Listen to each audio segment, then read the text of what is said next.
Dear learners, till now we have understood and practiced different forecasting methods in Excel, including both basic and advanced techniques to predict future demand.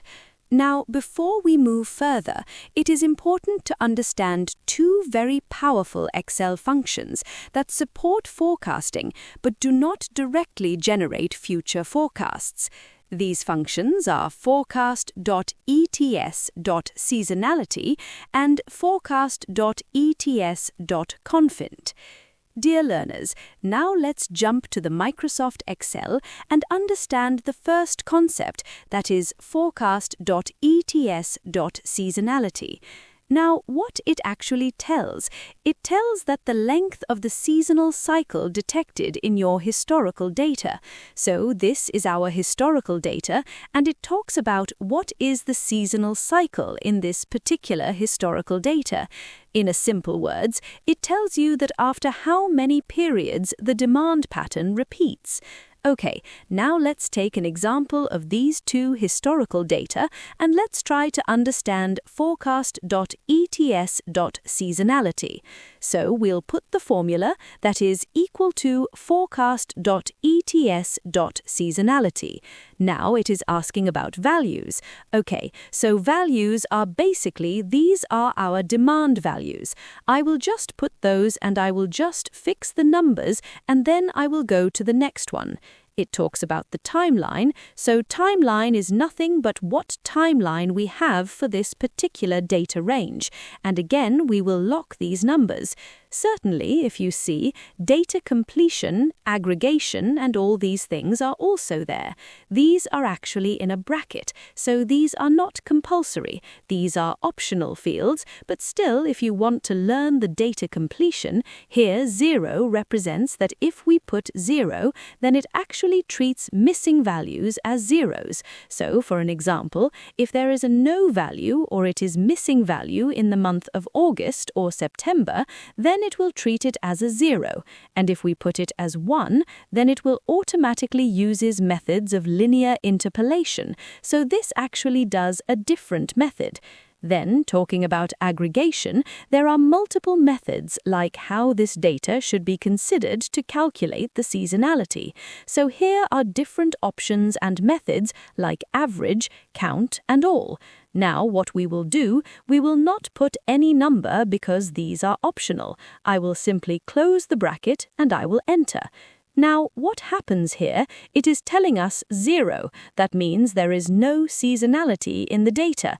And let's see whether there is seasonality in data or not by another method. So, how you will see, we will select this data, we will go to the Insert option, we will see the Line option, and in this particular tab, we need to put Date Ranges. Now, we already have Date Range. I will just put OK, so we will see how the trend line is coming up. So here there is no seasonality as such in this data. This data has a random pattern, so this is not a seasonal data. Now let's do this for another historical demand that we have. I will again put the formula as equal to FORECAST.ETS.SEASONALITY. The values that we have here are different values, so I will select the values, I will lock these values, then it will ask me the timeline. Again, I will select the timeline, and finally I will lock the timelines, and I will close the bracket. Now it is telling us that 3 is the value, so this means after every 3 periods the seasonality repeats. Now let's see whether this happens. We will again go and draw a line trend here. Here you can see there is a seasonality. If you see it in detail, then there is a seasonality of the data, and this seasonality occurs after every 3 months. So, for an example, if you see demand is ranging near to 200, 300, 400, again the demand lies into 200, 300, 400, again 200, 300, 400. Again, there is a seasonality. So after every 3 months, you will see the repeated pattern. So what this tells is the length of seasonal cycle detected in your historical data. In simple words, it tells us after how many periods the demand pattern repeats. So this kind of calculation is very important to understand how we should plan our future. Let's say if we have to do hiring, then we should actually understand that we have to review hiring needs after every 3 months. Or if we have to do the extra production, then we have to understand that after 3 months, the cycle actually repeats, or there is a seasonal trend, and this actually gives us the input for decision making. Now, let's look at the second metric, or second formula, which talks about FORECAST.ETS.CONFINT. Now, what exactly this talks about? We will see that in detail, but let's start with the formula. So, it talks about the formula is equal to FORECAST.ETS.CONFINT. Now it is asking about the target date. Okay, so the target date is basically January 2022, for which we are planning to do a forecast. What values we have is basically all these demand values. Then what is the timeline? We will also select the timeline. Since we are calculating only for one particular cell, there is no need to lock these numbers. And again, the next periods or next parameters are basically into the bracket, so these are optional. We will not touch those, and we will close the bracket. Now, what this tells is the confidence interval is 332. Now, this number 332, or this confidence interval value, is telling us that how much the forecast can vary above or below the predicted forecast value in the future. So, if we have forecasted, let's say, for the month of January, then this forecast will either go up or go down by 332 numbers, as best or worst case. This is the prediction that this particular formula talks about. Now let's do this for the second historical demand that we have. So we will again put the formula as equal to FORECAST.ETS.CONFINT. The target date is January 2022, values are past demand data, and the timeline is also past timeline of last year. I will close this bracket, and this will tell me that my demand, if I will do the forecasting in the future, this forecasting might go up or down by this quantity.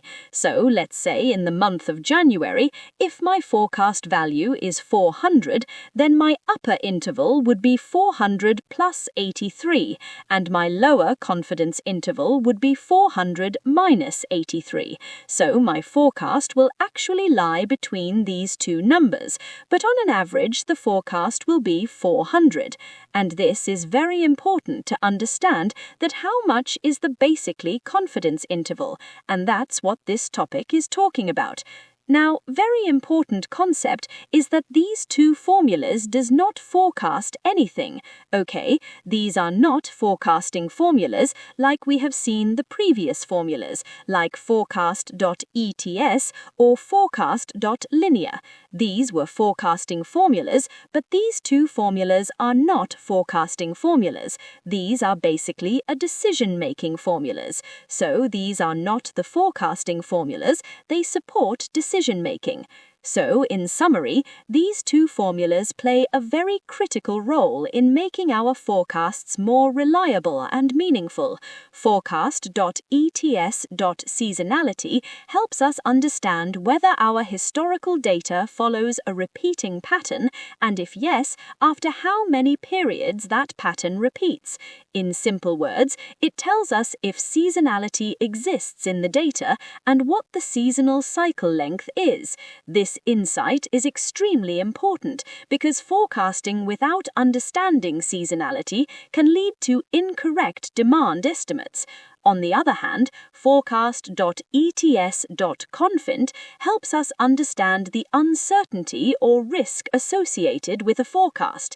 Instead of giving just one number, this formula tells us the possible range within which actual demand may fall. So it is very useful in real business scenarios, especially for inventory planning, safety stock decisions, and risk management. So while these two formulas do not forecast forecast future demand on their own, they strongly support decision-making by adding accuracy, confidence, and visibility to our forecasts.